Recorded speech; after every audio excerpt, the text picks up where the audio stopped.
Stand-Up Mike. Hosted by four-time Emmy-nominated producer Frank Payton and retired New York City firefighter, 9/11 first responder, and Vietnam vet, Billy O'Connor. Today's guests, baseball mega agent John Boggs. My brother. My brother Frankie, how you doing? How was your 4th of July? Well, terrific. We're both the red, white, and blue is happening, right? Thematic. We're both thematic. Thematic. That's a 3-syllable word. I'm going to practice trying to talk the way we normally talk because that'll make Derek happy instead of shouting across the table. Well, just That's like the way I normally Hey, talk. Derek, how are you? Hey, Derek, happy 4th of July. Thank you. Just talk like you do on your regular phone calls. Okay. You fuck. You stupid fuck. Yeah, that sounds like our regular phone calls. So, an interesting thing happened this week. The Denver Nuggets signed Nikolai Jokic to a $260 million deal, which we'll be able to talk about with our guest, John Boggs, baseball mega agent. And he's going to make $64.2 million in the 5th year of his contract. $64.2 million. Now, at the height of your gambling addiction, how long would it take you to have lost $64.2 million? Fast women and slow horses, man. That's my life story. Do you think you could have gone through that? I don't think I could ever go through that kind of money. I mean, that kind of money to me, to a regular working guy, is unfathomable. You know, you got to realize, guys like me, we measure money by the hour. You know what I mean? How much you get paid an hour? Nobody says like, you know, you're going to make $64 million a year or something. That's $1.1 million a week. See, I don't think anybody earns that kind of money. To me, that's, you know, you can't earn that much money. It's like steal. But you know what? And again, we have an agent on today, John, and you said many times, one of the hardest things is realizing what you're worth, what you should ask for. Mm-hmm. You know, if he can get $64 million, he's worth $64 million to somebody. Absolutely. Well, to the money people who are paying for NBA basketball. And they couldn't pay it unless they were making that kind of money. Absolutely. Derek's nodding his head. But so my question is, what were these guys like Willie Mays? I always go back to Willie because, I mean, in my day, he was making $100,000 a year. People were saying $100,000 a year was crazy to play a ball player. I know they didn't have the big contracts, the television contracts and all that stuff they have now. Even the Raiders have a gambling thing. I mean, they expect the NFL expects to make more money out of gambling than they do out of... Absolutely. Out of football. Yeah. But I mean, what were the owners making back then that they could pay $100,000 and it was, you know, that was considered kosher? I mean, they could pay this kind of money, so obviously it's there. Absolutely. $64 million. Speaking of money, that gets me around to the Supreme Court. Everybody's talking about the Supreme Court, I think. Well, if anybody doesn't realize that everything is about money, look at USC and UCLA going to the Big Ten. I mean, that's crazy to me. But money drives everything. Look at the Supreme Court this week. They're outrageous.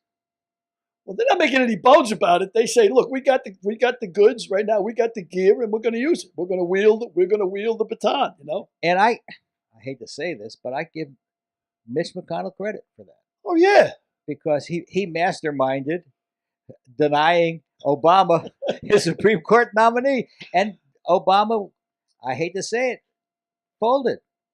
I mean, yeah, Obama folded. Well, the Democrats usually their tactics is like they knew this thing was coming. They had the leak from the Supreme Court. They knew that Roe versus Wade would be overturned, and their response is usually, "Well, let's send out get $15. Send me $15 and we'll stop this." You know, that's the Democratic response. What is it? Twain said, "You know, I belong to no organized party. I'm a Democrat." Yeah. I mean, they're totally disorganized, and you know what? I don't know where they're going to go for a candidate. Well, and the Republicans also. I mean, the Republicans are not going to. I can't believe the Republicans are going to nominate Trump. I just can't. And I can't believe the Democrats will nominate Biden, nor can I believe they will nominate Kamala Harris, unless they just want to put up a sacrificial lamb and sacrifice the next 4 years.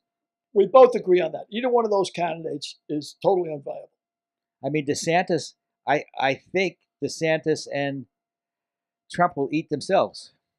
But you're pretty much settled on the fact DeSantis is going to be the next president. No, you're not. Not at all. You think Trump will be the next president? Not at all. I don't know who's going to be the next president. I think DeSantis is going to win the Republican nomination.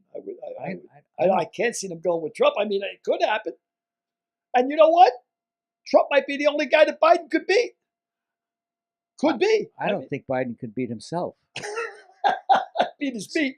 Seriously, I don't think Biden can beat. Well, you know I don't what? think Biden could beat his wife. With all the shit that's coming down I'm from the serious. Supreme Court, with all the shit that's coming down with Roe versus Wade, Gun voting laws. rights, gun rights. I mean, open carry in New York City is Well, they New York passed a rule last week stop it. to stop it. But now there's also environmental things coming down that they can't control their own rivers, they can't control their own lakes. Well, suppose they're right. Suppose we in California and New York and Massachusetts and all the leftist-leaning states are wrong. What? Listen, my question to you is, if they outlaw abortion, which they've already done in 16, 17 states or whatever, if they go back to making every woman wear a burqa, for Christ's sake, will people vote on that, or will they vote on the economy? They're going to vote on the economy. It's the economy, stupid. Always. Bill Clinton said it. It's the economy, stupid. That's all they have to. And nobody cares why. When you go and pay $6 for a gallon of gas, nobody says, well, Putin invaded Russia. This is a backtrack because they closed down a lot of oil wells. It's fuck Biden. I'm paying $6 a gallon. Yeah. You know, that's the deal. So they'll vote on the economy. But I'll say to all of those people who talk about socialist and Marxist, and that are living off their Social Security check, which is basically a socialist. Fuck socialism. Where's my Social Security check? What's the other one? Keep the government's goddamn hands off my Medicare. My Medicare. Yeah, I love that. Yeah. But also with that socialism, I love Republicans screaming about socialism and Marxism, but after they were bailed out the banks, they bailed out Wall Street. We're all socialists. Of course. Time magazine said it. We're all socialists now. That was the headline after they bailed out the banks. Democratic socialists. We're Bernie Sanders. Yeah, that's what we are. As soon as we bailed, I mean, when I was in the bar business, I was in the restaurant business. Derek's in the retail business. If you sink, is the government bailing you out? Nope. Nope is the single answer, because you know what they'll tell you? Pull yourself up by your bootstraps. You know what I mean? You're a working man. You know, you want to get ahead? Pull yourself up by your bootstraps and struggle on. But the banks, the investment firms, they get bailed out, no problem. All that money, and this is another thing against the Democrats. All that money they gave out for COVID relief. Of course. I think $100 million went to Tom Brady's company. Tom Brady got $100 million? I think he gave it back, though. I'm not so sure about that. I never heard anywhere that Tom Brady's company got $100 million. Not just back to Tom Brady. Bill Maher, according to Bill Maher, I don't know if it's true or not, I'm just saying, according to Bill Maher, 80% of that money went to the top. That's true. Well, that may be true, but that doesn't mean that Tom Brady got $100 million. Not specifically him. I'm not knocking him specifically, but that was one of the numbers that was thrown around. That could be a complete bullshit number. I don't know. Amika Mook and Mike is not responsible for the opinions of Billy O'Connor. And don't forget my great tips on cryptocurrency. Look back at our past episodes, and don't forget that tip I gave. I think that thing is so far in the toilet now.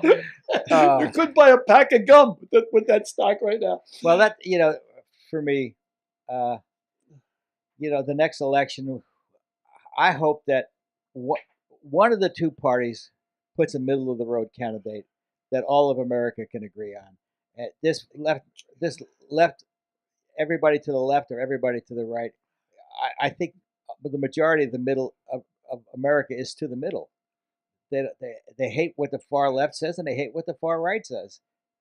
I think people on the left hate what the far left do, and I think there's people on the right that hate what the far right do. I mean, that's agree. how bad the outliers I are. agree. And are they really outliers? That's the thing. Are we close to civil war? Is it possible? Could it happen again? Is it happening in front of our eyes?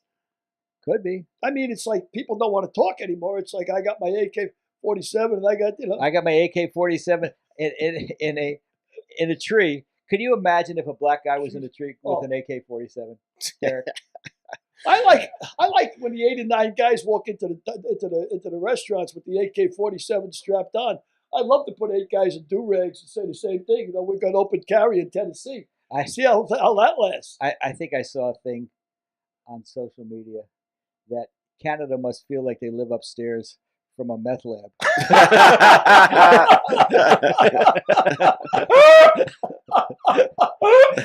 Yeah, I mean, because it's absolutely fucking nuts. We're crazy. Without a doubt. We're absolutely crazy. And, the Democrats are supporting Republicans who will probably lose. And giving them money. And giving them money to run. That was the thing that initially I was all in favor of Trump because I thought it was so ridiculous that he was running. That he'd get killed. He would get killed. And that if he got nominated, and then as he got closer and closer, I said, oh, shit. We're in trouble because the people that say he's a man of the people can't see his gold-plated toilet chromes. The guy shits on a gold toilet, but he's a man of the people. I think Rose, was it McCaskins? Claire McCaskins. She was the one who started that. She made a great move by sending $1.5 million to a candidate she thought she could beat in the Republican Party in a Republican district. Claire McCaskins an idiot also. And she's a Democrat, by the way. Yeah, I know. So we're equal opportunity bashing today. Well, yeah, but because both parties. I mean, it's again, money. Well, speaking of money, we got John Boggs as our guest today. Why don't we get him on the phone, Derek? He'll be a great guest. Oh yeah. Maybe I can borrow a few bucks off. We're talking about money. Maybe. All right, let's get him on. By the way, Tom Brady's company received $1 million in a PPP loan. $1 million. $1 million. You only missed it by 100%. 100%. You're off. Listen, 99 million here, 90 million there. You put it adds up. It adds up.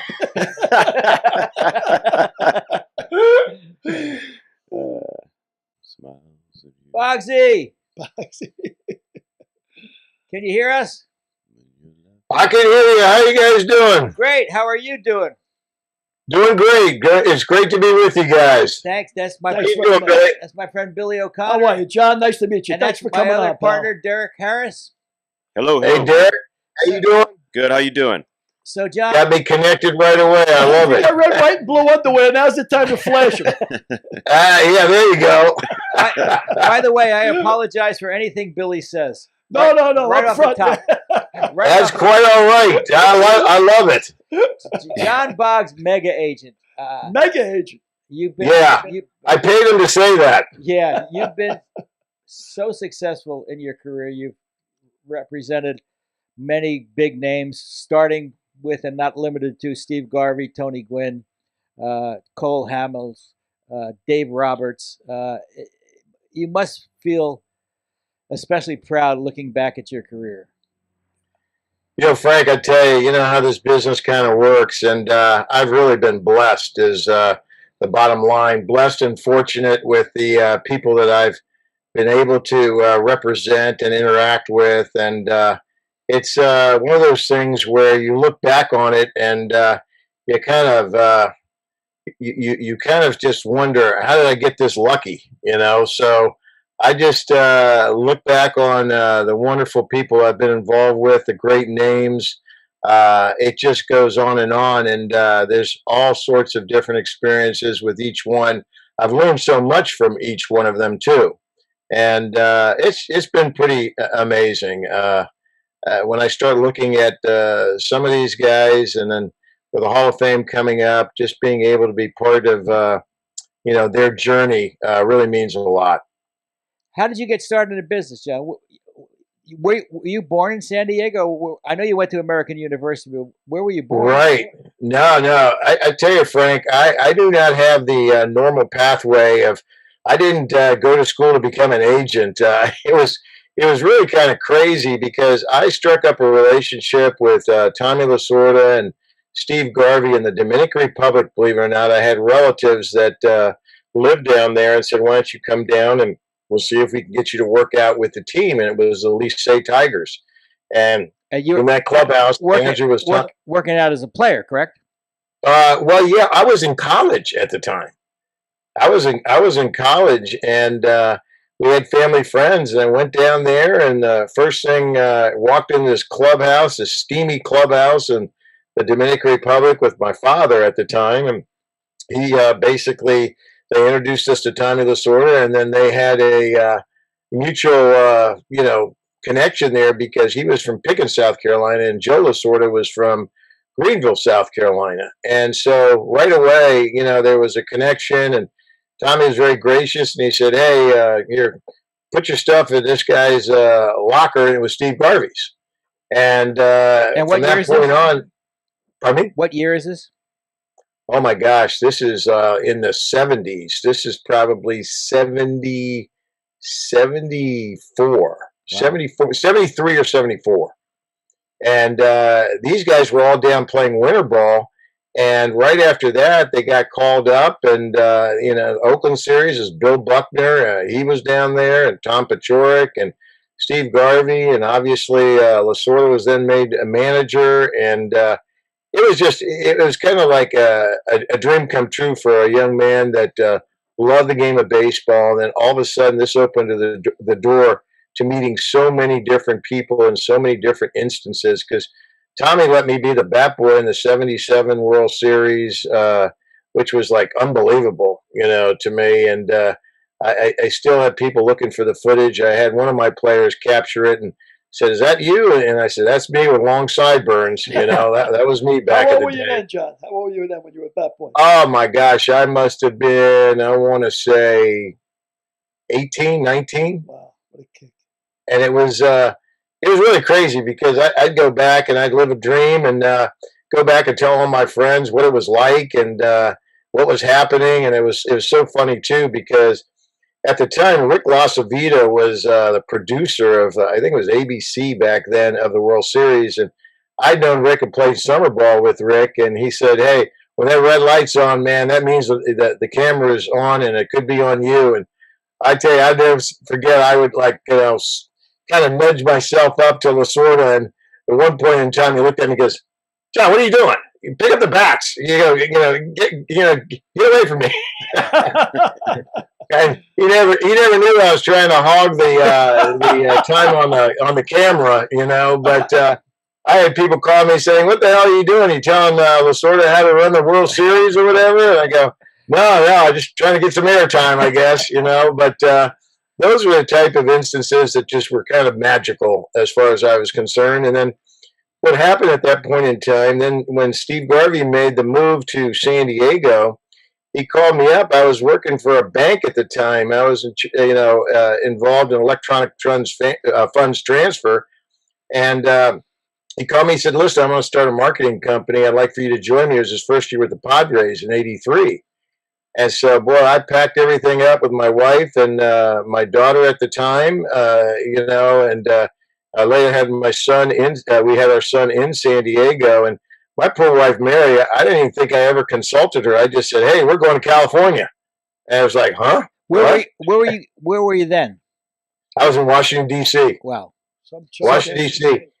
And that's where we met in '83 in San Diego. Yes, absolutely, Frank. It was amazing, and the great people you meet on the way, and that includes you, Frank. And you didn't pay me to say that either, but I truly mean it. You've had your own fantastic career, and we've been able to share, our experiences and really kind of with each other go over and discuss issues that were pertinent at the time, whether it's involved with baseball or what have you. And those are the things I've enjoyed the most, is the people along the way, along the journey. And look at where our career's gotten us. In my basement with Billy O'Connor and Derek Harris doing a podcast. Yeah. Hey, I don't know. It gives true meaning to it's not where you start, it's where you finish. Yes. And I'm trying to figure that myself as I'm in this little room here, which was the four walls that just consumed me in 2020, where I said, man, is this it? Is this where it's going to end? It was a little precarious at that time. I learned a lot of valuable lessons in 2020. One, that there's no such thing as a guaranteed major league contract. Yeah. Wow. Well, I tell you what, John, you do this as a one-off for sure, because you don't want to get wrapped up with Billy O'Connor. I'll sink you like I sang Frank. Yeah, So obviously your aspirations as a kid, you wanted to be a ball player. I mean, you had no idea you were going to be an agent or anything else. You wanted to be a ball player. That was it. Billy, I swear to God, I was so oneness of mind except for one thing. I loved the game, but the game didn't love me as far as a player was concerned. I got enough through the process to get a scholarship at American University. And then, my God, what I've learned since then, oh, geez. I'll never forget one time during the strike, I was throwing BP to Tony Gwynn. And then finally, after throwing some horrible BP, Tony goes, let me throw to you. And I'm hitting, and he looked at me, and he said, oh, my God, I thought he was going to get ill. He said, you're a dead pull ball hitter. And I go, yeah, so? And he goes, go with the pitch. And I'm telling you, I really hadn't heard that growing up. I didn't have that kind of coaching or what have you. And I always say, if I knew then what I know now, I might have been able to advance a little bit farther, and I'm being very generous with a little bit farther. Well, I'll tell you my batting practice story is in 1986, Rod Carew and I were writing a book. So we went down to San Diego Stadium to shoot pictures for the book. And we had Joey Banks, Ernie's son, was there. Mike Pashurk was there. Cy Pashurk was there. And they were all playing the infielders. And aren't you representing a young Pashurk now with the Yankees? Yes, Nick Pashurk. Nick Pashurk. I try to make it a ritual to talk to Tom as much as I can. I absolutely love Tom Pashurk. He is a tremendous guy. They've got a tremendous family. It's a baseball family. And Jimbo, my God, when I came out to visit Lasorda and Steve Garvey, Jimbo was hitting in the under the cage at Dodger Stadium. Hell, I don't even know how old he was. He must have been about 14, and I was like, 19, 20 years old. And my gosh, this kid just, was amazing. I was like, if this kid is this good at this age, I got no chance, whatsoever. But Pashurk family is a great family. Well, Mike Pashurk is currently working for me as a stand-in for John Larroquette on Night Court. Now, that's the greatest thing in the world, because his son is Nick, who I represent. Yep, that's funny. 6 degrees. That is a small world, Frank, I tell you. And do you know who holds the highest batting average in Major League history? Yep. Hitting 1,000? John Pashurk. John Pashurk. Yep. 3 for 3. 3 for 3. 3 for 3, and then his back went out, and that was his Major League career right then and there. Yep. And he's a tremendous hitting instructor. He wrote a book about hitting and has a tremendous amount of knowledge. Yep. So anyway, I'm pitching to Rod and I threw him 3 or 4 pitches, and he started to laugh. And I said, I'm throwing him my best stuff, and he's starting to laugh. And I said, what's so funny? He said, I just realized if all the pitchers were like you, I could play until I'm 65.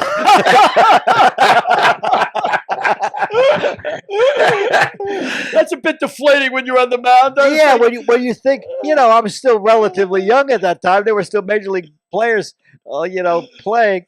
That reminds me of another story real quick, just a segue. Warren Spahn was in an old-timers game one day, and Tom Grieve got a hit off him, got a double off him.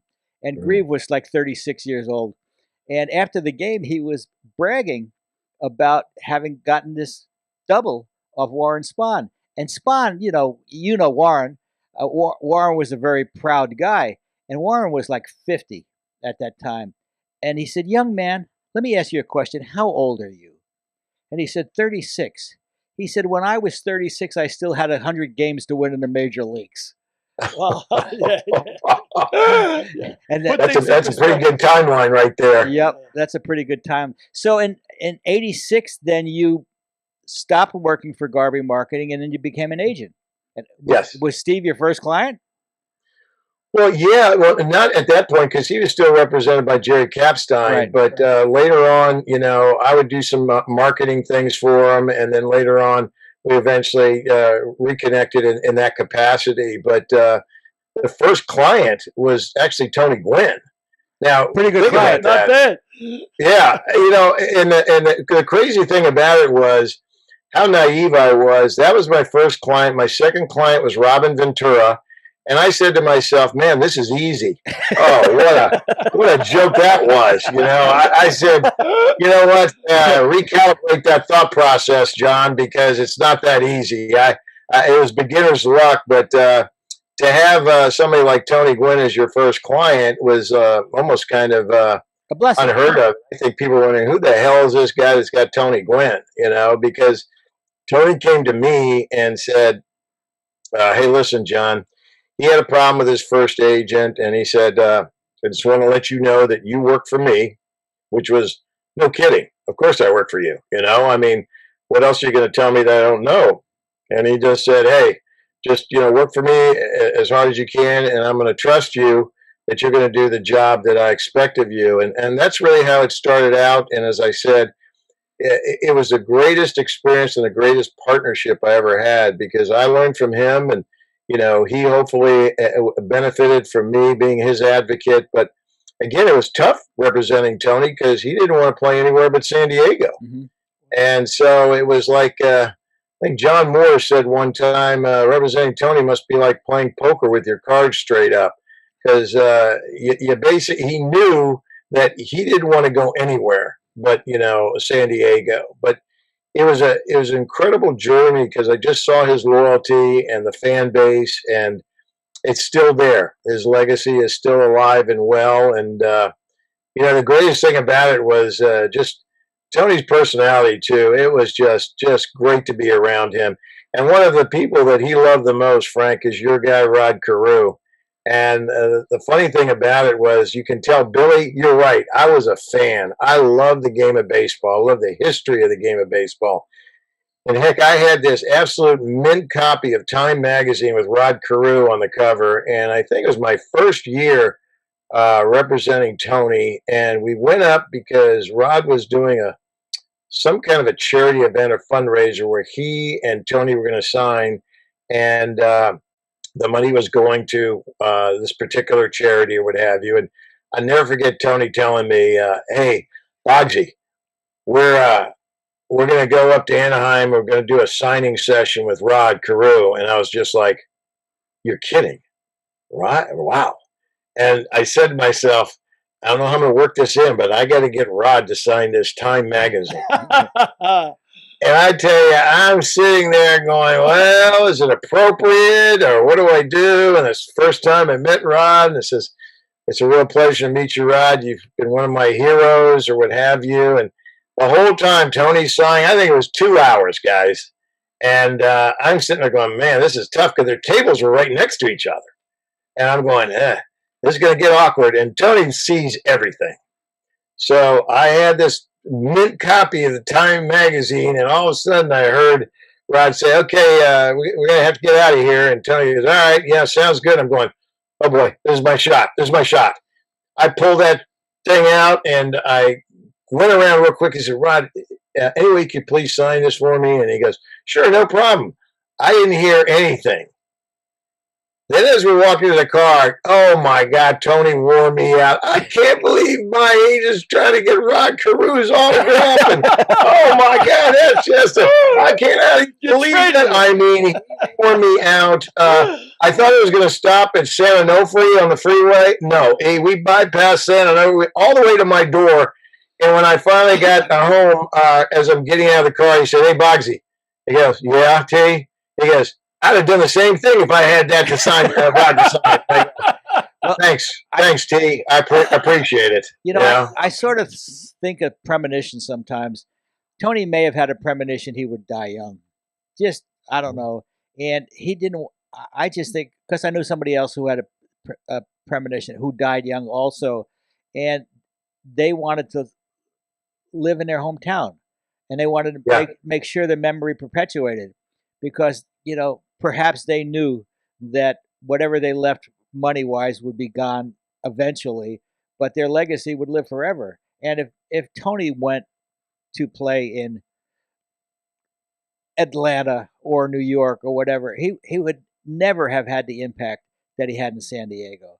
He was, and he was a great basketball player as well, because I used to see him play basketball at San Diego State, and he was NBA quality point guard. I mean, he was. He could have played. And Frank, I tell you, they built their home in Poway, and in the back they had this beautiful basketball court that could turn into a tennis court or what have you. And I went over there on a Saturday, and he had a lot of his family there and friends, and all of a sudden Tony says, "Let's play some basketball." And I was just like, oh boy, okay, fine. I don't think I had worked out in 4 years, and I said, okay, let's see how this goes. So we go down there, and the game starts up, and I think I was lobbying for a half-court game, and he said, no, full court. So, oh my God, I tell you, we started getting after it. And there's one thing you learned about Tony. He seems jovial and happy-go-lucky most of the time. When he's on a basketball court or in competition, he's yelling at me to get open. I was his mulligan and handicap and everything combined. And I'm sitting there, I am sucking gas up and down the court. And I said, you know what? This is going to be embarrassing. I'm going to pass out, I either that or have a heart attack. And all of a sudden, he started getting into his brother-in-law Clarence about a foul call. I couldn't weigh in on either side because my head was down and my hands were on my knees and I was staring straight at the ground, just trying to catch my breath. And if it wasn't for that argument, which later just canceled the game, it got so heated that at the end of the day, I am telling you, I was done. I was done. You know how if you really haven't worked out or done anything for a while, when you actually do something, you're sore the next day? I was sore. I couldn't get out of my car as I arrived home that day. That's how bad it was. But I tell you, every time I see his brother-in-law Clarence, I always thank him for saving my life and basically getting an argument on a foul call with Tony, because that almost ruined it for me. I'll tell you that much. Well, John, it was going to be a bad day. Yeah, you used to travel with Tony everywhere, and I would see you when I would go with Rod, and we would always have a lot of fun together because we always, we had something in common. One of those times, I think we went to Atlantic City, and you couldn't go back with Tony, so I got into a car with Stan Musial, Tony Gwynn, and Rod Carew, and drive from Atlantic City to Philadelphia, and they started talking hitting, and I didn't say a word. It was the most mesmerizing conversation I'd ever taken a part of, because I think there was 21, 22 batting titles. Oh yeah, in the car. Unbelievable. That's right. Stan won 7, Rod won 7, and Tony won 8. And Rod was the low career average hitter because he only hit 328. Stan hit 339, and Tony hit 330. Stan hit 338, and I think Tony hit 339. I'm, correct me if I'm within a point, but that was an incredible time for me. And it was an hour and a half drive. I didn't say a word. See, that's a beautiful thing, because I think that's where the reward is when you're lucky enough to kind of be in an industry where you have these kind of iconic players and you're in their midst. And when they start, having a conversation with each other, it really is something to behold, because I had, and it's been said many times, I had a similar experience when we when we went to Orlando, Florida, and Ted Williams was honoring hitters, and this year he was honoring Tony. And right before we left, I mean, after the ceremony, which, Tony wasn't a big fan of ceremonies and everything else, the next day we were going to leave. And Tony said, "Come on, let's get out of here." And I go, "No, we got to go by. Ted is having a luncheon for everybody to thank them. I think we should go by." And he goes, "Okay, So we went to the luncheon, and we're getting ready to leave then. And then Bob Costas's producer came up and said, "Would Tony mind doing an interview with Bob and Ted?" And I said, "Gosh, yeah, I think that'd be fine." And Tony, readily agreed to it and said, "Okay, great." And I tell you, that was just as your situation was, amazing. And I was so happy I wasn't Tony Gwynn in that conversation. And he was absolutely, he was comfortable and everything else. But I looked at it, I'm listening. It was the producers, and obviously cameraman, and Bob and Ted and Tony, and then myself. I was sitting on a crate. And you talk about a fly on the wall. Gee, many Christmas. I was listening to that conversation. I heard stuff I never even heard before. And Ted would ask Tony, "Have you ever smelled burning leather when you foul a pitch off? Burning wood, I should say. Wood or leather? I don't know which one it was. Wood. But wood." And he would say, "Yeah, I smell that." I go, "Good God." In all the baseball that I played, I said, "Hey, that's why I stunk, because I never smelled anything like that." And they're talking about it, but Ted would have a way of asking a question and say, "What are you looking for? What pitch are you looking for in this particular count?" And Tony would say whatever it was, and then Ted would go, "Correct." And I swear to God, I was going, yeah. I was rooting. Wow. "Come on, Tony," because I didn't even know what the response would be if Tony didn't say the right thing that Ted had agreed to, because that was like having John Wayne in an interview with Ted. He was intimidating as hell. And after it was all over, he kept on telling Tony, "You got to hit more home runs. History's made on the inner part of the plate." And from where we were at Ted Williams, the luncheon, where his museum was located in Florida, to the airport and all the way back to San Diego, Tony talked about that like it was an epiphany, and it was. Because he did start pulling those inside pitches a lot more, and he hit for a lot of home runs from that day moving forward. And he told me, he said, "Man, that was amazing." And then from that point on, Ted and Tony had a pretty good relationship, And really, one of his highlights was when Ted asked him, or John Henry too, asked him to stabilize, Ted while he was throwing the first pitch out at the All-Star game in Boston, and that really thrilled Tony to no end. And they really had a lot of respect for each other. But it was funny because the first time Ted, and this has been talked about probably many times, saw Tony's bat, which, Tony nicknamed the pea shooter, he started picking his teeth with it, because it was such a small bat, And Tony was like, "Well, what are you doing with my bat? It might be small, but it's effective, But that was those are the type of experiences, as you're talking about, Frank, where you're around this greatness and you're just like, oh my gosh, you want to absorb everything. You want to film it. You want to tape record it and put it in the can, because there's so many nuances that these guys share. And the greatest part about it is they start later in their careers and everything. They'll just tell you all the advantages they would look for, or they would basically try to, figure out where those, how do you get an edge, and what are you looking for, and what gave you the great ability to do what you did so well. And like in Rod's case too, he was amazing about how many. Well, he had a heck of a lot of stealing of home too. He stole home, I don't know how many times. 16 times. Yeah, and it's just amazing to get an insight of something like that. Not too many people can say that. It's great, and it's got its challenges all the time. But when you're around athletes and they're great individuals too, that's when you're blessed. Rod told me once in spring training, he fouled off a pitch that he could have hit out of the park, and the obvious question was, why did you foul off that pitch in the spring training game? he said, because I wanted the pitcher to think he could get me out on that pitch again during a regular season. So we got into a game in the 100th game of the season, and in that count, he would throw me the pitch that he could get me out with in spring training, but he couldn't get me out with in the game. Set him up. Imagine that. He set him up in a game 100 games before it actually happened. I'm just incredulous that you were able to foul off a ball at will. You know what I mean? Well, I think that blows me away. I think he swung and missed.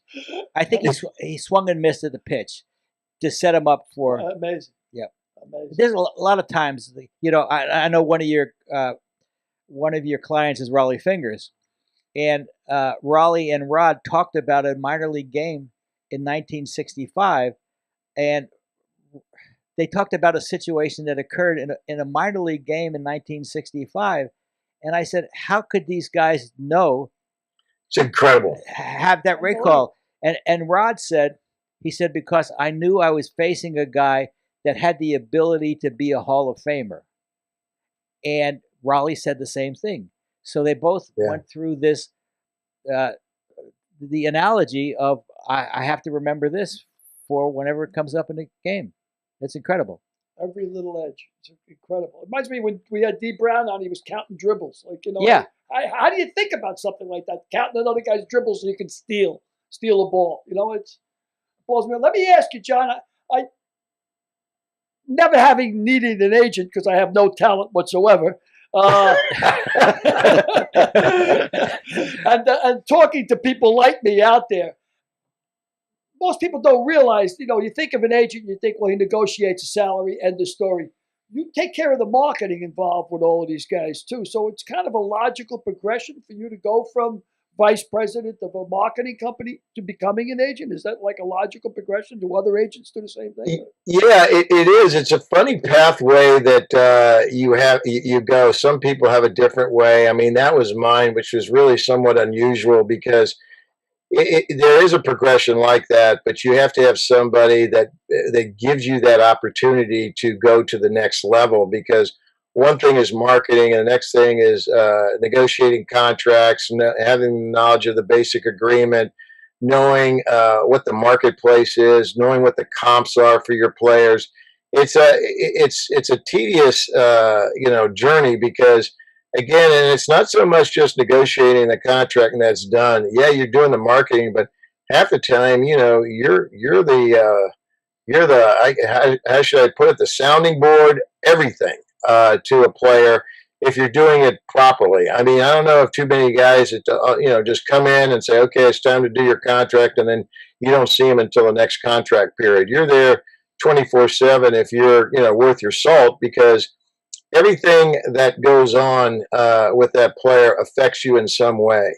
And you're looking at, just making sure that, he doesn't put himself in a bad situation, or you try to counsel him on maybe you don't want to do, that particular deal, or maybe, be careful of what you say, this might come back to haunt you or what have you. And now the days of social media, usually you're reacting to something after the fact, because everybody's got such a hair trigger and wants to put something out on Twitter and Instagram that you're kind of dealing with the aftermath if he hasn't given you a call and say, hey, I'm thinking about saying this. What do you think? And that doesn't happen as often as you would like it, because usually it sounds like a good idea at the time. And if it's something that's volatile, a player feels really emboldened, at that point, you're just hoping that it isn't going to blow them up, or you don't have too big of a cleanup duty to get involved with. And I think the greatest line too is, and this gives your age away sometimes. Hell, I say Jerry Maguire, and these younger kids look at me like, huh? What? What's Jerry Maguire? And if you do get people that remember it and saw the movie, they think the most impactful line is "Show me the money." Yeah, trust me, that's that gets everybody's attention. But the line that is most realistic, if you're representing a player, is when Jerry said to his client, "Help me help you." Help me help you. And that's basically it. Help me help you. I'm going to be your advocate. Let's work together and let's not, battle each other. Let's just try to be on the same page as much as we can. And you know what? We'll work our way through whatever challenges we have, but most importantly, focus on what you need to do on the field, and the things off the field, we'll decide, how we're going to occupy your time and energy and be compensated for it. And then hopefully it all works out. And that's what you establish, which is the underlying prevailing strength, is a relationship. If you got a good relationship, you got a great chance of retaining that client, because in the climate that we're in, as far as reps, you got guys trying to steer your guy every other minute. Yep. Every day.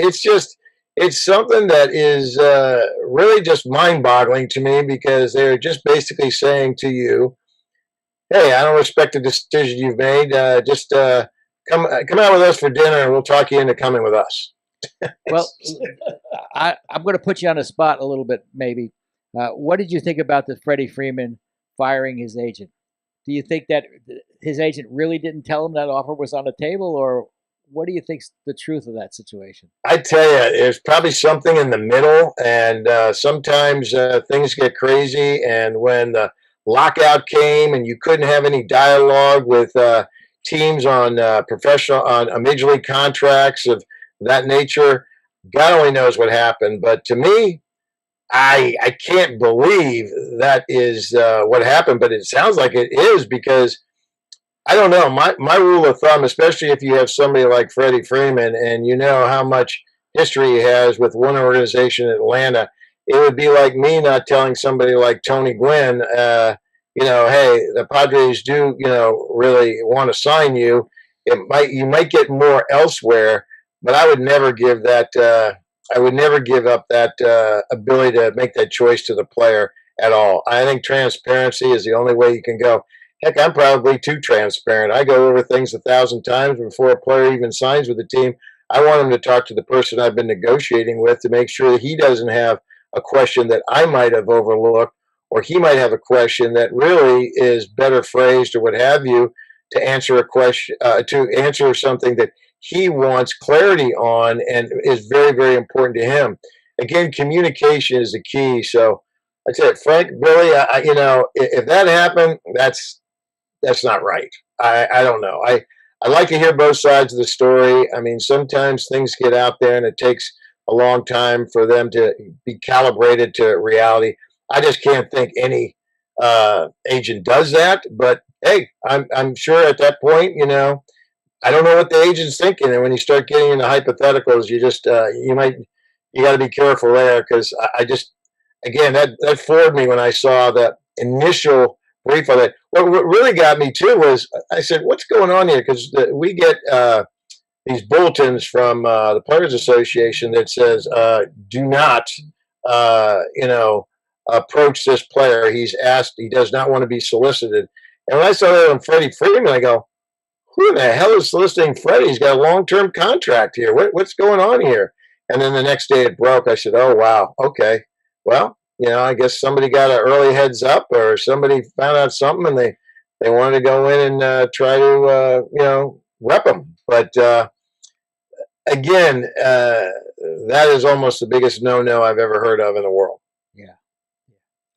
Yeah, I was thinking about when you were talking before about the PR. Like, I didn't even think of that aspect of being an agent, that you really have to, besides having a personal relationship with your client, you almost PR. I mean, it's easier to keep them out of trouble than get them out of trouble. I mean, that's pretty much what you're saying. Exactly. I never even thought of that aspect. But the crazy thing about it is, you basically, you can't predict the future. You can't predict a reaction. You just have to do it on a gut level, to the point where, this might come back and bite you. Let's talk this through. And before social media, you would have a chance of at least having that dialogue before he talks to a writer. But when you have access right in your hand and you're emotional about something, or you really want to prove a point and drill down on it, next thing you know, boom, it's gone, and now you're dealing with the aftermath. And you a lot of times you might say, man, I didn't think I'd get a response like that. Well, maybe I didn't word it correctly, or maybe I didn't do this, or maybe I didn't do that. But those are some of the challenges too, because at a certain point in time, you've got these young men that are, everything they do is being so analyzed and is critiqued. And my God, if I had social media when I was their ages, golly knows where I'd be right now. I'd be in the toilet. Yeah, I don't even want to think about it. Yeah, if you really want to scare yourself and not get to sleep at night, start thinking about the ways you react to certain things. And if you had the ability, right at a second, put it out there in the ether and say, hey, these are my thoughts. What do you think? And you find out, wow, there's a lot of people that don't think the way I do. You're such a full service agency that you even have a concierge, on staff concierge. Who is that? Yes, that is Rod's daughter, and I'm telling you, Stephanie Carew, she's a godsend, And it's so funny because actually Chuck Shupp, when he was still a Louisville Slugger, was talking to me about Stephanie, and he goes, "Oh, you got to get her. She's unbelievable." And all you have to do is you meet Stephanie once, and you feel like you've known her forever. But what does she do for you? Because, like I said, you get paid one time for your agent fee, but she provides a valuable service to the clients for you. Oh yeah, and listen, this is as it grows. As this business starts to grow, sometimes I don't know. Do you want a baseball agent or do you want a concierge? Well, most of them want concierge. At least the wives do. I mean, what does she do? She does everything. Let's say I think she planned a honeymoon for a couple of my players, and then as far as getting on different shows or getting them to, hey, I'd like to go to SeaWorld with 50 people. I mean, that is, I can't tell you how valuable it is to basically turn and then give somebody like Steph that job of, hey, you're gonna have to take care of this. See the best you can do. And she's come up with some miracles, to say the least. But she's outstanding, and I think she could be outstanding in anything she puts her mind to. She's just one of these individuals that gets things done. And in this business, that's what you got to do. Or in any business, yep. You have somebody, an employee that's motivated and takes pride in their work. And that's indicative of what Stephanie has been like. So she's got Hall of Fame weekend coming up. Will she be getting some of your Hall of Fame clients to getting them to Cooperstown with the people at Cooperstown?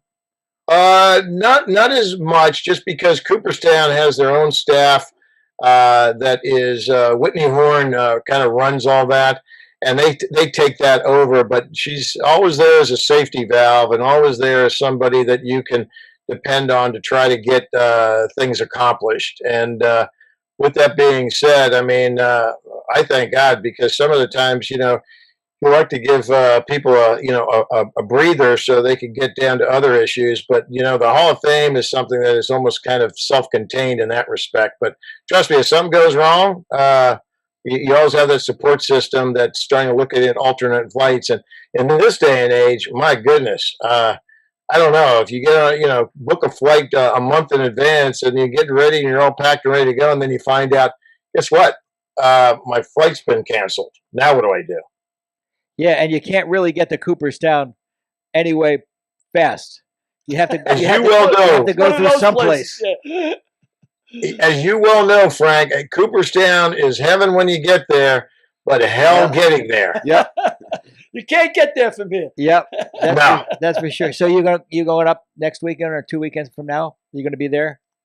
Yes, absolutely. I haven't been there for a couple of years, and to tell you the truth, I find Cooperstown, it's almost like a retreat. It's like a baseball retreat, and you go there, and the business of baseball and everything you're dealing with in the outside world kind of goes away, and you're there with all the greats of the game, and you're listening to their stories, and you're just reliving memories. And it is really one of the best weekends I look forward to every year. In the last 2 years, haven't been able to enjoy that just because of the pandemic and all the consequences of it. So yeah, I'm definitely looking forward to going up there, and it's going to be great too, because got a childhood friend, Timmy Kirchin is going in too, and Timmy, I grew up with Timmy, played ball with his brother and brothers, and it's just, it's going to be fun seeing him being inducted in that respect. Well, I've been up once since, but one of the great times that I went there was for Tony Gwynn and Cal Ripken's induction. That was amazing. That was a great weekend. I think they had 85,000 people there. Well, on the lawn of the crazy thing about it, Frank, is, in going year after year, you're kind of used to seeing a large crowd, depending on who the inductees are. I think when Brett and Nolan Ryan went in, and Cepeda and Yount, and that was a really big, crowd. But I will tell you this, I was amazed when I arrived there at the Clark Center and saw the crowd. I was like dumbfounded. I said, "Oh my gosh!" And it was one of the first times they kind of closed off Main Street because there were so many people on the sidewalks that they had to open it up so people could actually run through or not run, but at least walk through the streets on Main Street there at Cooperstown.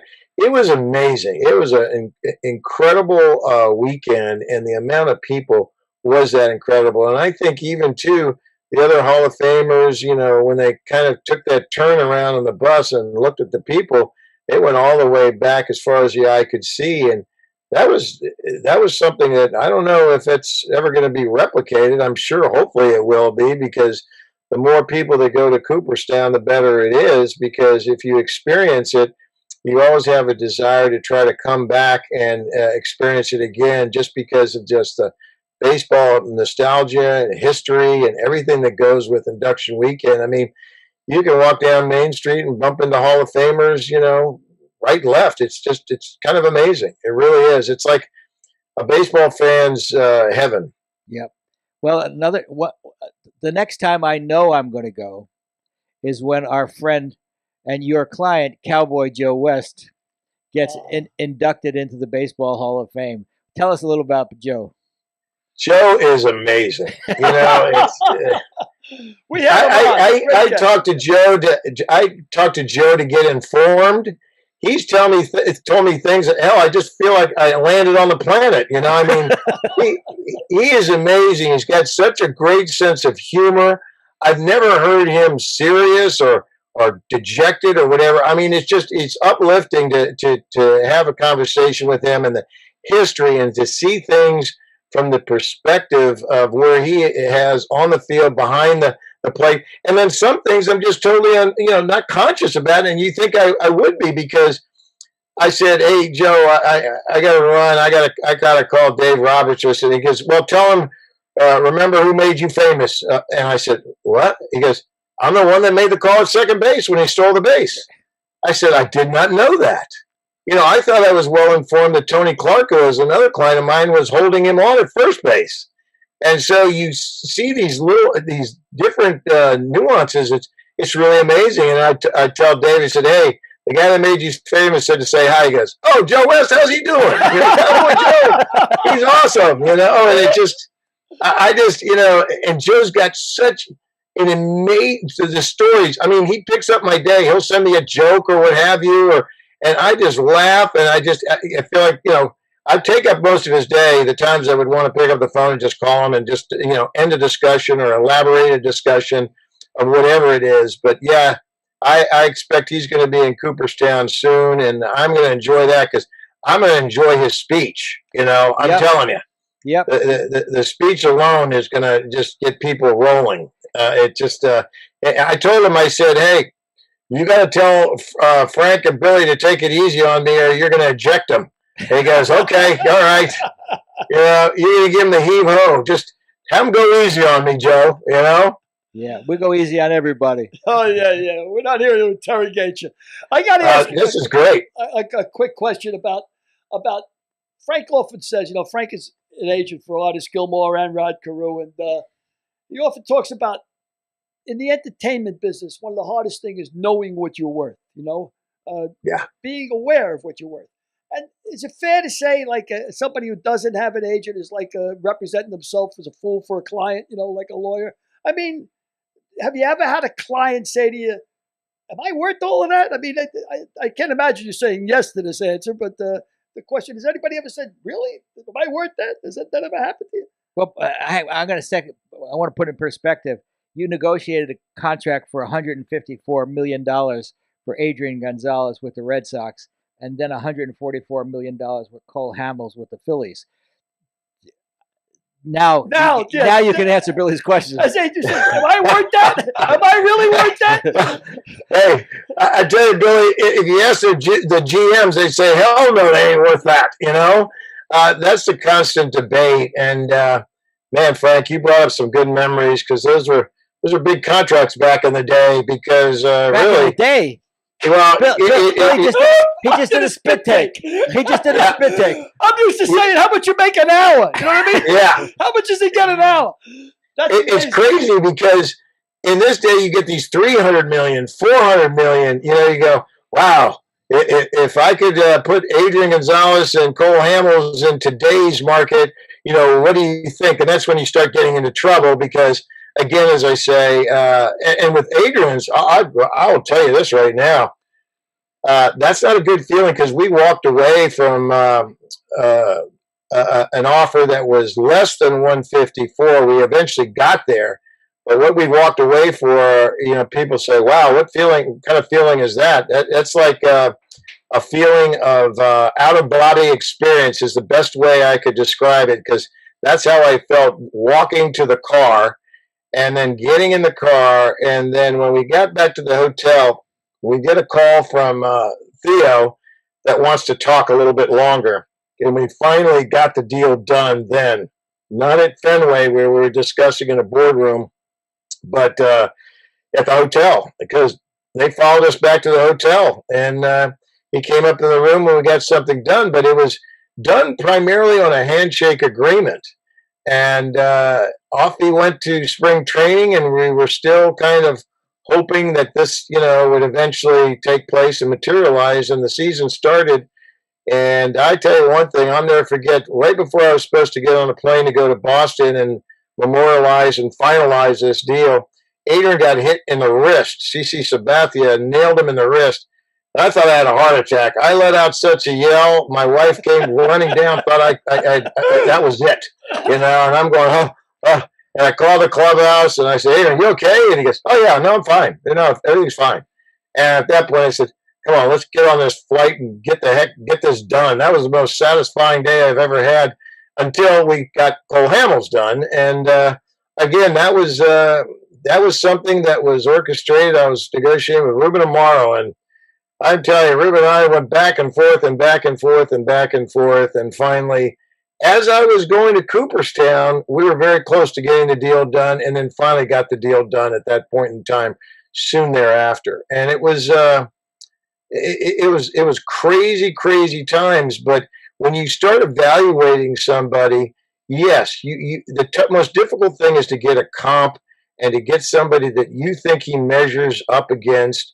And, Teixeira was someone that we were using as a comp initially with Mark Teixeira of yes. Texas then, or with the Yankees then? He was with, one of the two. I want to say the Yankees. Yeah. Okay. Yeah, the Yankees. But he was a comp we're using going into the season, his final season with the Padres with Adrian. And I tell you, I didn't think the Padres could compete, but what I didn't anticipate is they never gave us an offer. So it's pretty easy to walk away from something that doesn't give you an offer because that was Adrian's hometown.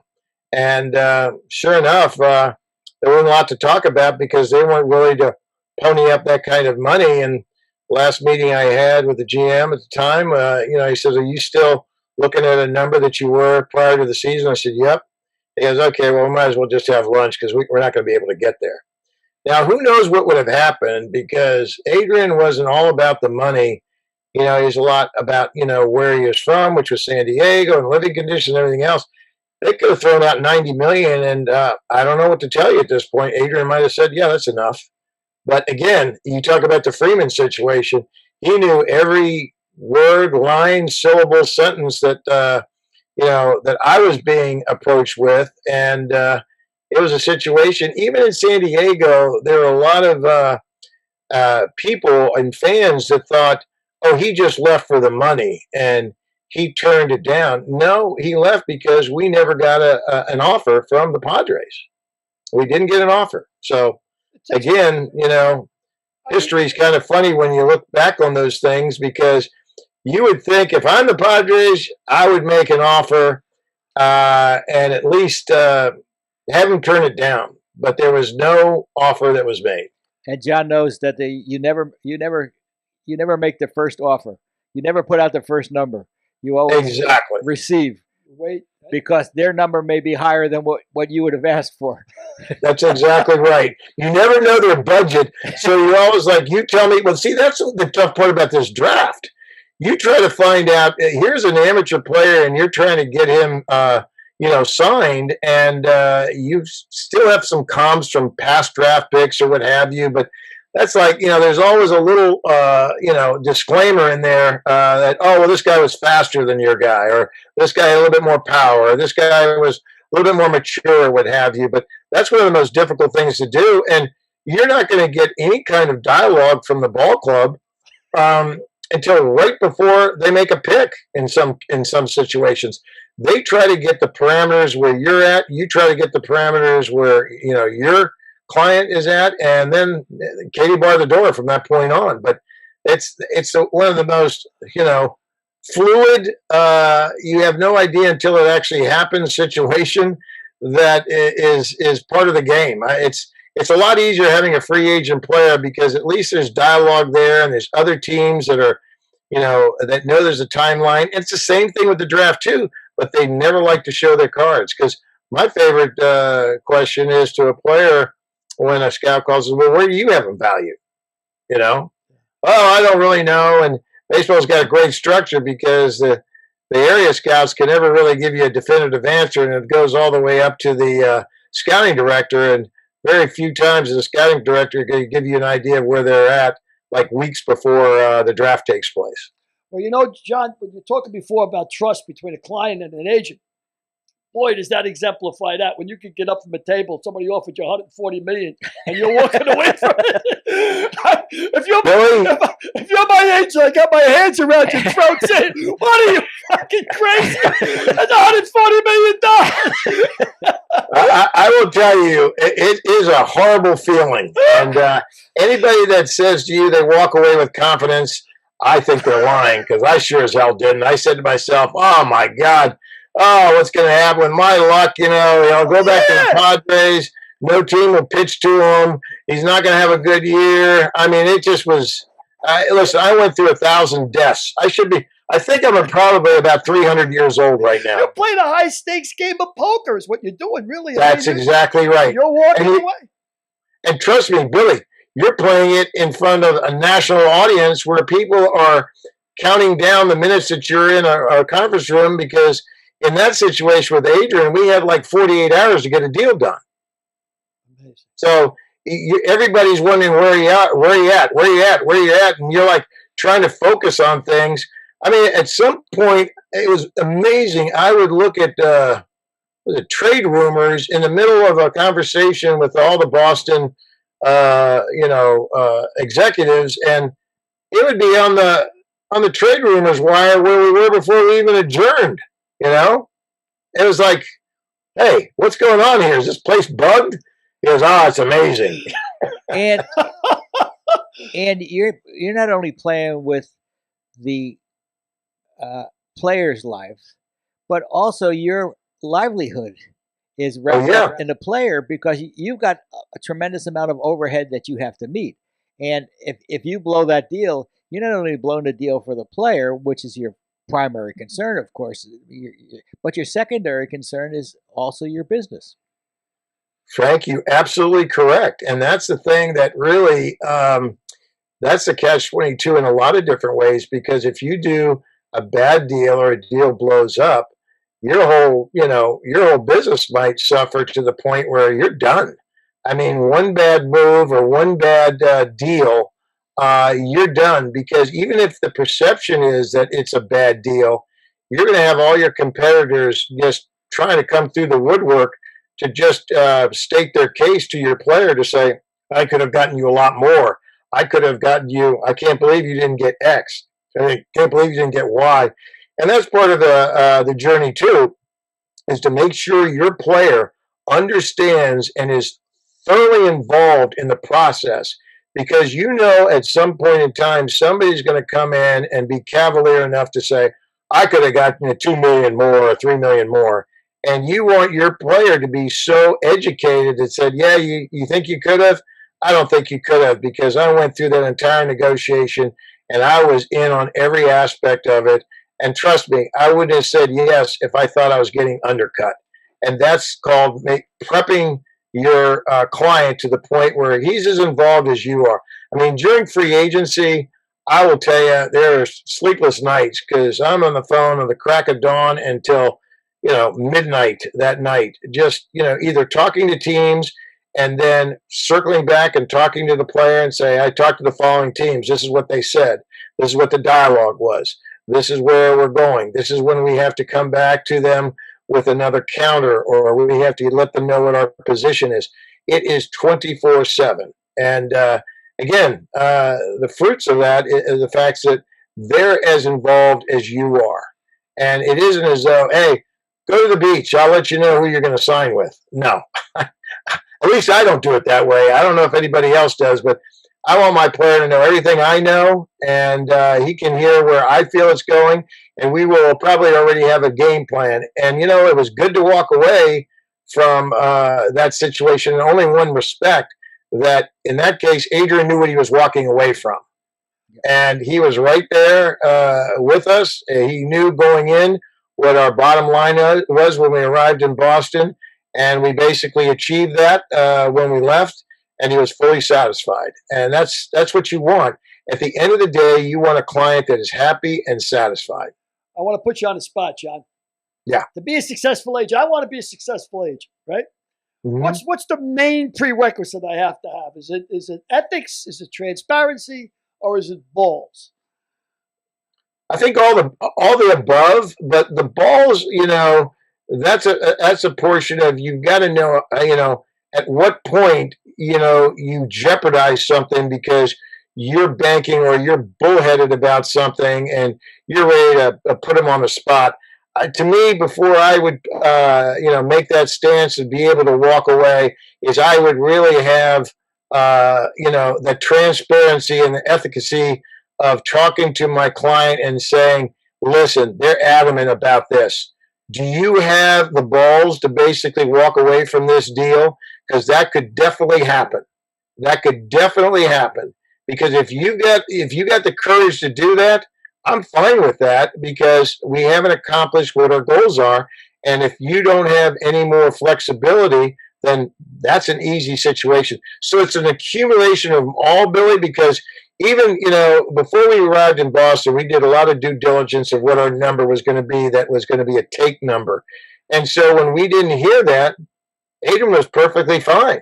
He said, okay, let's leave, And so, again, listen, I'll be honest with you. He probably had the balls. I was just like, oh, my God, where are we going? I was thinking every negative aspect of things, known to man. And I'm going, well, okay, if it's okay with you, I guess it's okay with me. I hope you can hit in San Diego next year, because I don't think guys are going to pitch to you. But, hey, you know what? We went through that. We went through what the negatives were. And it's funny, you learn about things, because even as we discussed a transition from the National League to the American League, I'm sitting there going, well, Adrian, do you think that's going to be an issue? Because you basically have to then get to know a lot of pitchers that you haven't faced. And he looked at me and just looked at me and said, Boggsy, what are you talking about? As a pitcher is a pitcher. Pitcher is a pitcher. I'll just have to learn them like I learn every other pitcher that comes into the league, even if you stay in one league the whole time.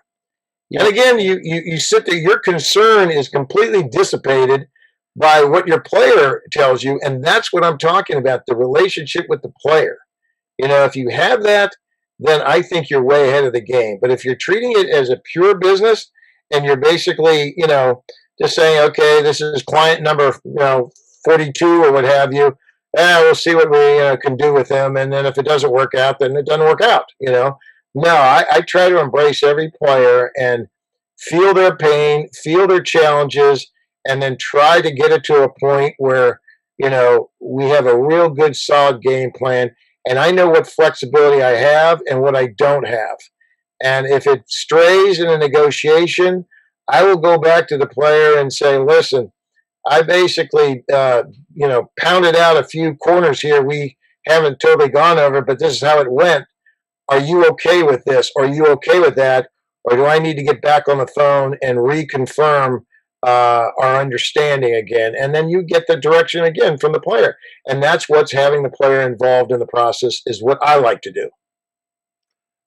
As a layman, I have no idea what an agent. I'm thinking an agent is like a lawyer. It gets 10%, 15%. Is that pretty much how it is? Is that standard in the business? Or is it standard in the business? Do all agents get the same amount percentage-wise of a contract? Oh, no, Billy. I wish it was 10%. Well, that's high on the spectrum. There's some agents that charge 1 to 4 to 5 to 6. I mean, I don't know. I think the norm is 5. Some agents, in order to get a player, might charge them less.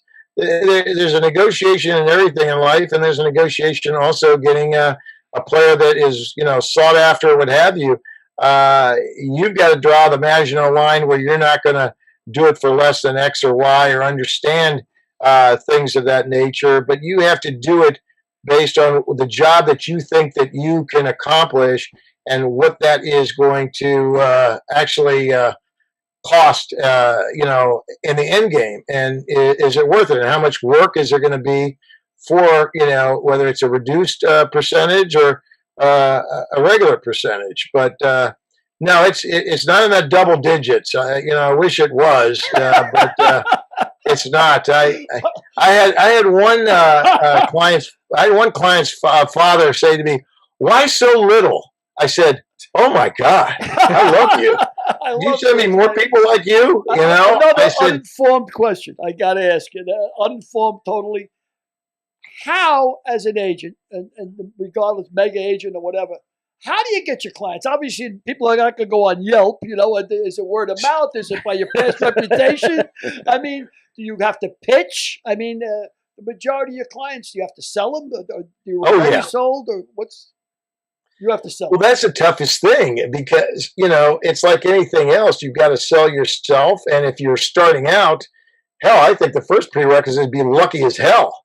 Because I was lucky as hell because Garv was a teammate of Tony Gwynn's. I got to know Tony piecemeal. We started doing some marketing deals with Tony, and doing a deal for Tony was the greatest thing in the world because he was so appreciative.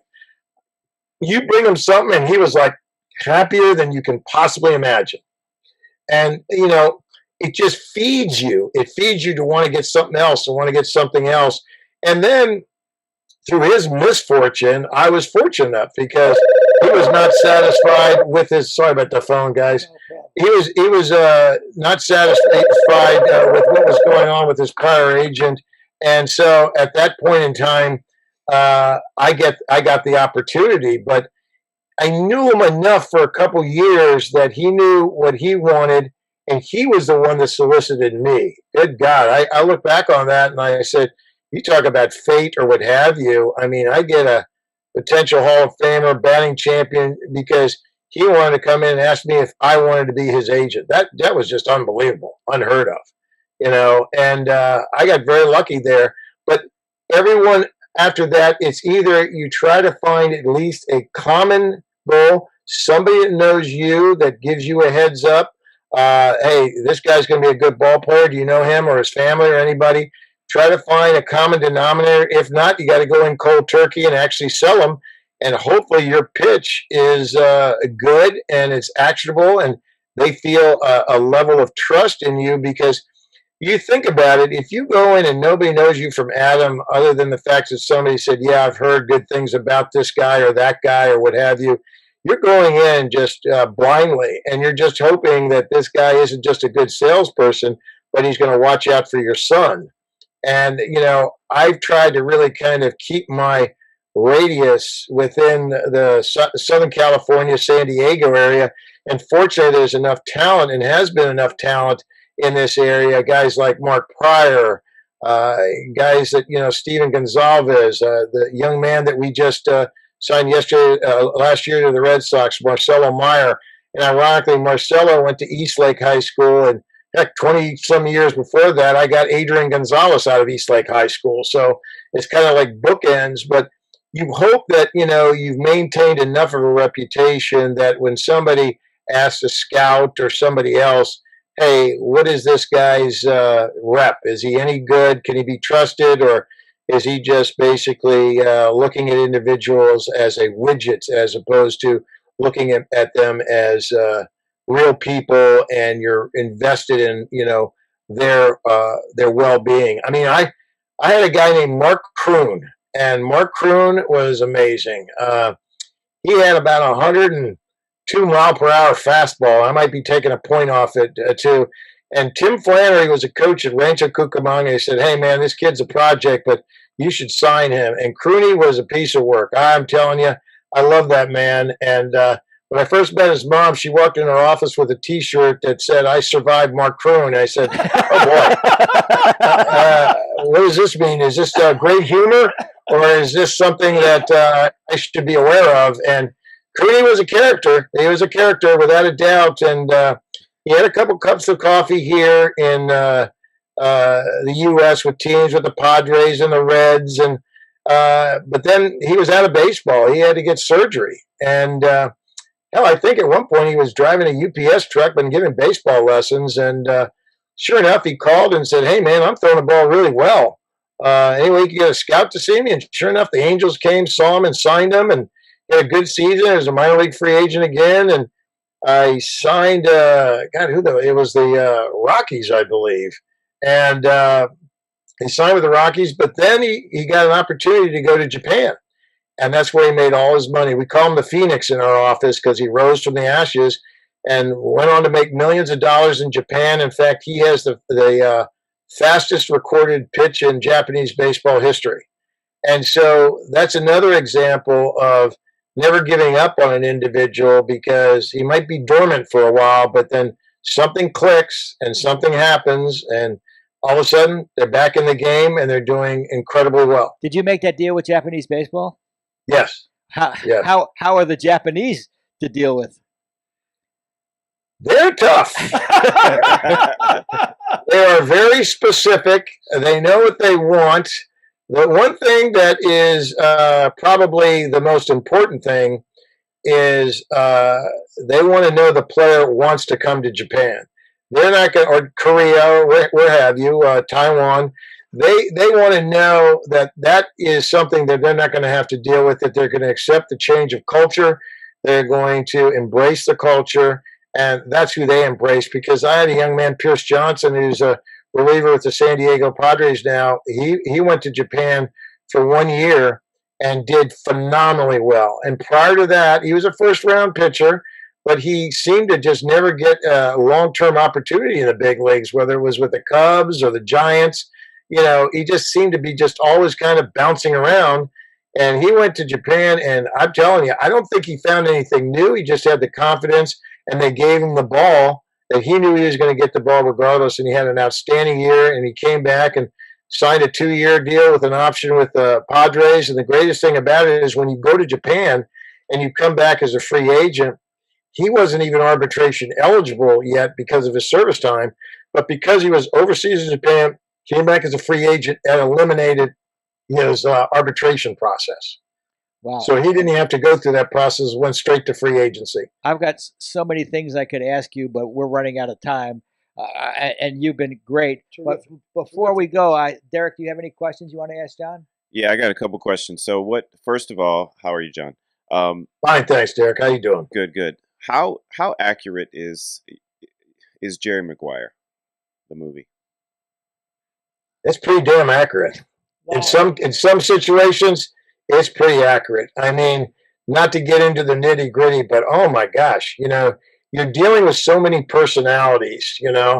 I dealt with a good friend of mine is in a different business, and he goes, "You're crazy. You got to get into the widget business because they don't have opinions, they don't have family, they don't have a lot of outside voices."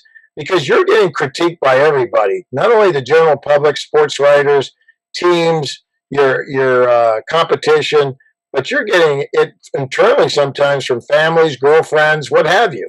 So the Jerry Maguire situation, the only thing that's totally inaccurate, I would have been freaked out if I was Jerry Maguire and I lost all my clients like that. I would have just said, okay, I'm toast. And to basically have the time to fall in love, that's another inaccuracy. You don't have time. Thank God I got my wife before I got into this business, because the craziest part about it is she's the force behind our family, because she's allowed me to do what I need to do.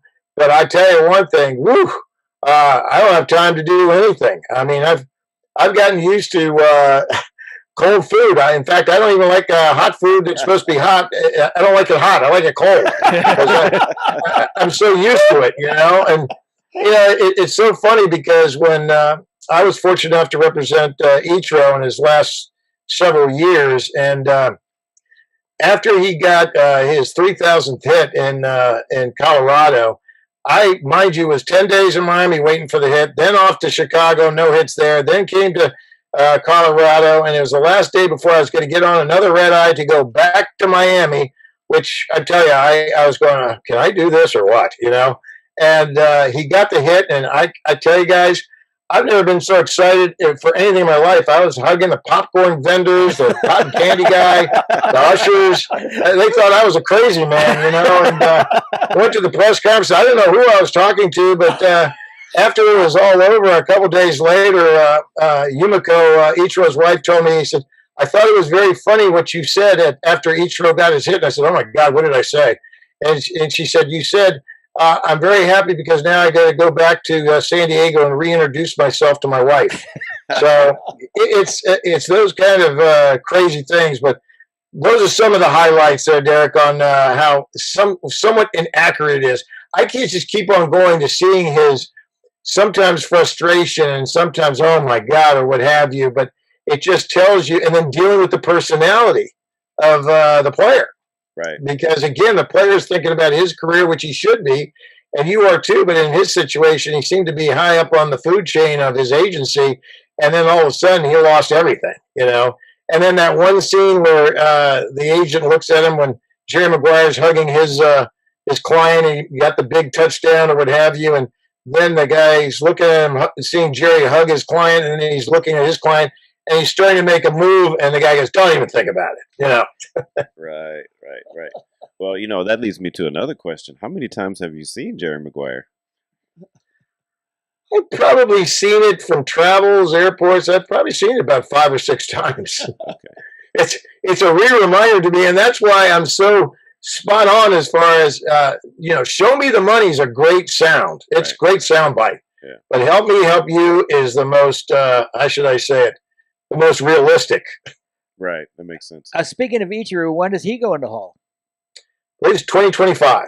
Wow, 2025. And that kind of delayed it because we had to sign a pre-consent deal so he could play those 2 games or 3 games in Japan. All right. To start the season. And I tell you, it's worth it for that, because that was such a great point of closure for Ichiro. I've never seen anything like that, because he is definitely a national treasure. And at the end of the game, we met him down in the batting cages below the Tokyo Dome, and we talked for about 5-10 minutes. He gave a brief press conference to the U.S. writers, and then he said, he'd be right back, and I didn't know where he was going because it was like 1 o'clock in the morning. And so, MLB security guard came and got him and my son, Steve, and said, Ichiro wants you on the field. I go, what the hell are we going to do out there? Have one final BP? It's 1 in the morning. And sure enough, as I was approaching the opening of the dugout, you could just hear this just deafening roar. And nobody left the ballpark at 1 o'clock in the morning, and about an hour between the game ending and him going out there and taking a lap. Nobody left. It was the most amazing thing I ever saw in my life. And he must have had 300 photographers following him around the perimeter of the field as he was waving to the fans in the stands. And I sat there with my little phone as he was coming around the bend thinking, oh, this is kind of cool, and proceeded to get trampled by all 300 photographers. I had to find my phone in the dugout somewhere. I thought I lost that and it was broken, but they were looking at him, which I finally deduced. They're not looking at me. They think everybody's getting out of the way, and I'm just trying to catch a shot of it. So it's pretty crazy. It was pretty crazy, but so memorable in so many ways. Well, you've been memorable here, John. I got to tell you, it was a great, great interview, man. Thank you so much for coming on. I feel like I met the real Jerry Maguire, and if I look real close, if I look real quick, you do resemble Cruz a little bit, around the cheeks, if I look real quick.